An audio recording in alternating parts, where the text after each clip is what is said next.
I'm Ma'am Tonet Magtanong, your music and arts mamshi. Join me as we embark on this colorful and euphonic journey of Music and Arts 7.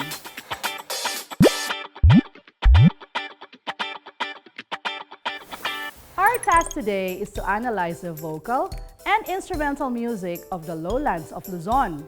Before we proceed, let's have a review of our last discussion where we talked about the different folk songs from the Luzon Lowlands. These songs were passed down orally to people from yesterday's generation to your generation. I'll give you 3 seconds to answer. Which is the folk song of the Kapampangans? Sarumbanggi or Atin Ko Pong Singsing?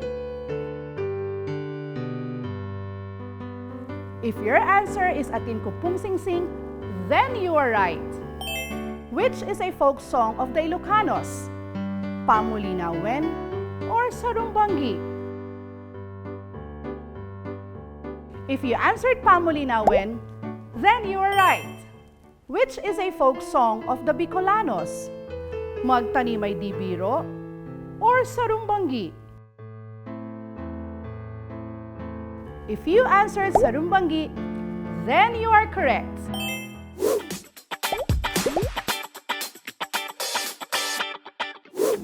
Are you familiar with the song played?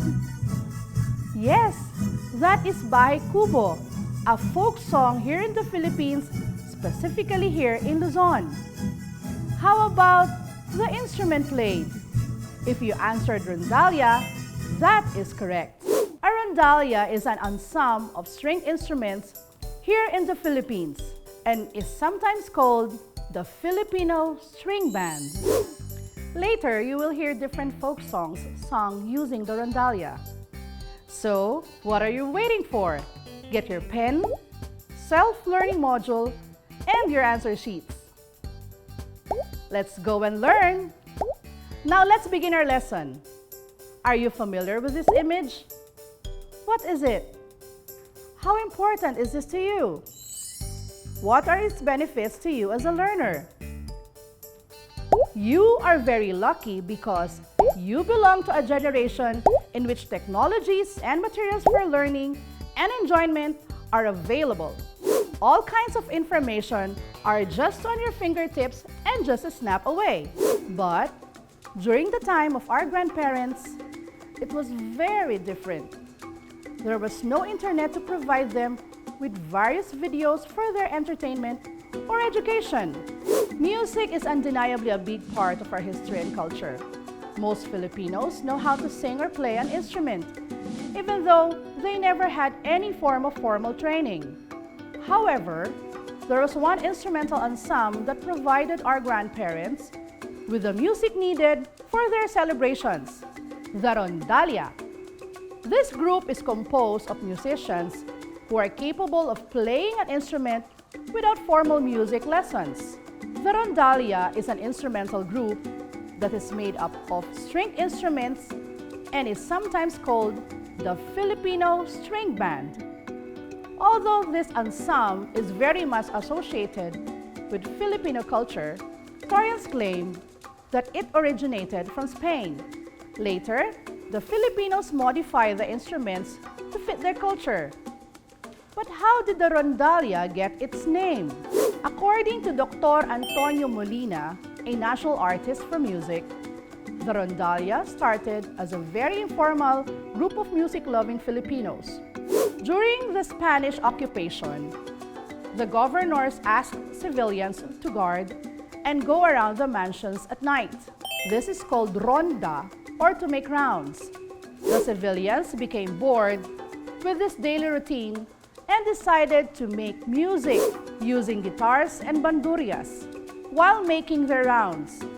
Thus, they started to be called rondalla, which means making music while doing rounds. We have 5 instruments in the rondalla. The first one is the banduria. It is an instrument with the highest pitch range. Usually, this instrument plays the melody. The Spanish banduria has 12 strings, while the Filipino banduria has 14 strings. The specific notes of the strings are F sharp, B, E, A, D, G, or Fa sharp, T, Mi, La, Re, Sol. The second and third instruments are laud and octavina. These instruments play the contrapuntal or counterpoint. Their strings are tuned like the bandurria strings. They also have 14 strings. The fourth instrument in the ensemble is the guitar. The guitar is a popular instrument with 6 strings. It is typically played by strumming or by plucking the strings. And the last one is the bajo de unas. It is the largest instrument in the rondalla. This stringed instrument has only 4 thick strings, but there are rare bass instruments that have 6 strings. It plays the bass part of the musical piece. The notes of the strings are E, A, D, G, or Mi, La, Re, Sol. Have you experienced playing them? That's great! Now, before we go on with our listening activity, let us quickly review the different elements of music, as this will help you analyze the piece and distinguish the elements. Listen to the following elements of music and their descriptions. Tempo: slow, moderate, fast. Melody may be played in a higher or lower register. Meter: double, triple, quadruple. Timbre: the kinds of sounds produced are dark, light or brilliant, tremolo or trembling sound, legato or smooth and flowing. Texture: homophonic, polyphonic, monophonic. Dynamics: soft, moderate, loud. Mood: happy, sad, lazy. Now let's proceed to our activity. We will call it Stop, Look, and Listen. Using the same music sample, try to analyze the piece and write your answer in the table provided. Please listen carefully.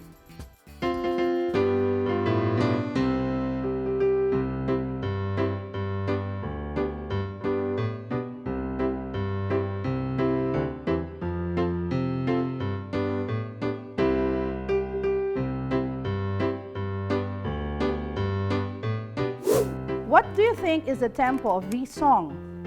Slow, moderate, or fast? How about its melody? Was it played in the higher register or the lower register? Now let's analyze its meter. Double, triple, quadruple. Great! Let's analyze its timbre or the kind of sound produced. Is it dark, light or brilliant, tremolo or legato? Okay, now I want you to identify the texture of the song. Is it homophonic, polyphonic, or monophonic? How about its dynamics? Is it soft, moderate, or loud? Finally, the mood of the song. Is it happy, sad, or lazy?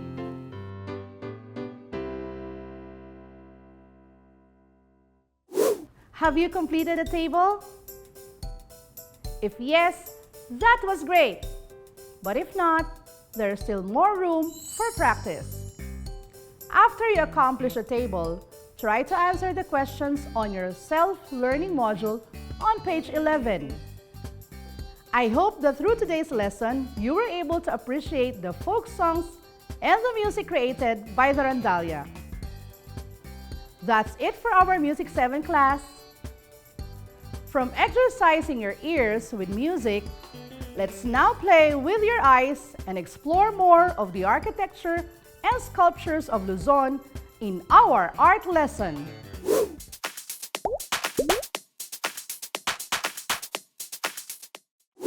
Today, you're going to reflect on or derive the mood, idea, or message emanating from selected artifacts and art objects.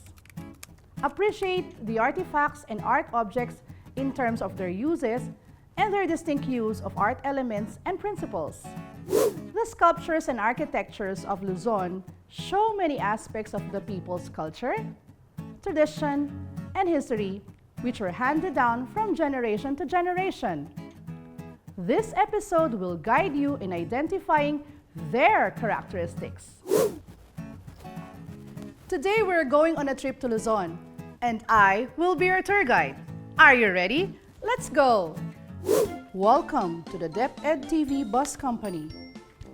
Good day, my dear passengers. This virtual road trip will take you to the highlands and lowlands of Luzon. Ma'am Tonet, your tour guide, is here to ensure that you will have a safe and an enjoyable virtual trip today. Please review your destination plan before starting your journey. You're required to give me your full attention. Our bus is ready.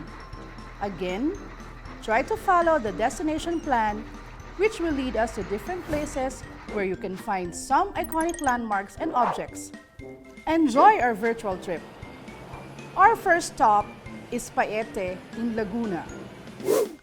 This is considered the wood carving capital of the Philippines. Paete is popular for its centuries-old wood carving tradition of saints and other religious images, and its decorative carvings of floral patterns and geometric designs. Buckle up, we're bound for a couple of provinces in central Luzon. This will be quite a long drive because our next stop is in Abukay, Bataan. The St. Dominic de Guzman Parish Church, also known as the Abukay Church, is a 17th century Baroque church located in Barangay Laon, Abukay, Bataan, Philippines. It was built in 1587 and was administered in 1588 by the Dominicans. It is an example of Renaissance architecture, as especially seen in its 5-layer bell tower that is defined by its decorative balusters and ornamented with semicircular arched windows.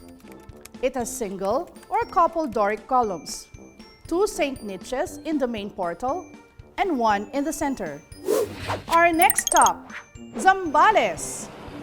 The Spanish Gate, located in Olongapo City, Zambales, was built in 1885 and served as the entrance to the original Spanish naval station that provided repair, ammunition, supply, and medical support for ships.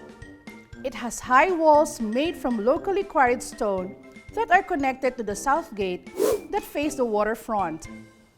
It was used as a jail during the Spanish and American occupations.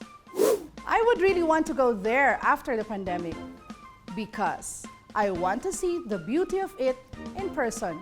Let's go! Fasten your seatbelts because we are now on our way to the highlands of Luzon, the mountain province.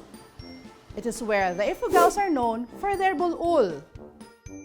The bulul is a wooden sculpture, also known as tinagtagu, that represents the rice granary spirits that guard the rice crops of the Ifugaos.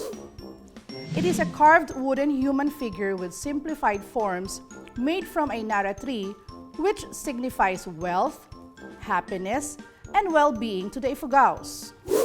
The bulul plays an important part in the lives of the Ifugaos because it is connected to their source of living. Our next destination is Tumawini, Isabela. The Tumawini Church is a Baroque church that was built in 1873 and can be found in the municipality of Tumawini, Isabela. The structure is built entirely of red bricks and done in the late Baroque or early Rococo style. It has a 4-story bell tower that looks like a wedding cake. It is considered the most artistic brick structure in the Philippines. That is one of the most beautiful churches in Isabela. And for our last stop, we are at Calle Crisologo in Vigan City. Calle Crisologo is a narrow and cobblestone 15th century Spanish street in Vigan, Ilocos Sur, and is considered to be one of the most important heritage sites in the Philippines. It is lined with antique houses and shops leading to the town's 100-year-old church. Vigan is considered as the Intramuros of the North. Most of its Spanish colonial architecture. The Spanish-type houses in Calle Crisologo are made of adobe, bricks, lime, and terracotta. Their windows are made of capiz shells framed in wooden window panels. The houses have huge, high-pitched roofs and large and rectangular living rooms with hardwood floors. Did you enjoy Calle Crisologo? Great! So far, that was one of the most historical and amazing places I have ever visited.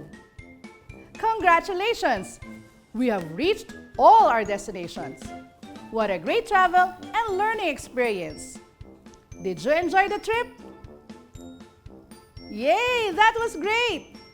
Now let's do this activity to make sure that we'll remember all the beautiful places we visited today and what they are known for.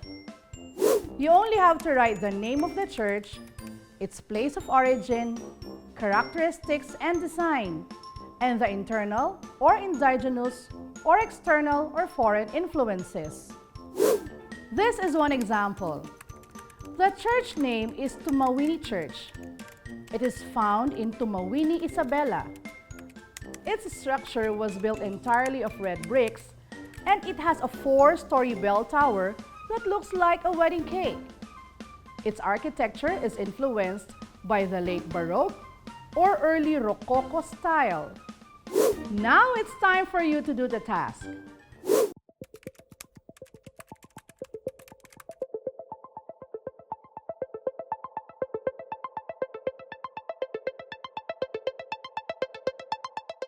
There you go! I hope you completed a table and that you were able to more fully appreciate the beauty and the richness of our heritage as you completed this activity. Great job! Let us proceed to the next activity to fulfill more of our competencies for today. Fill in the chart below with the correct information needed.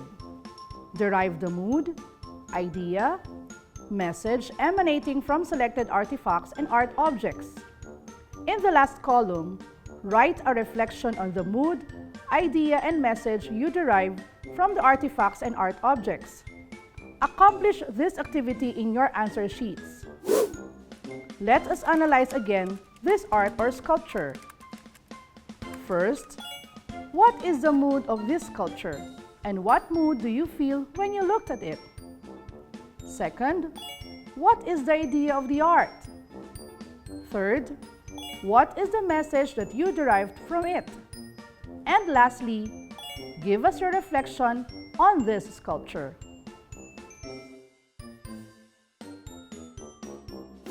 Great job!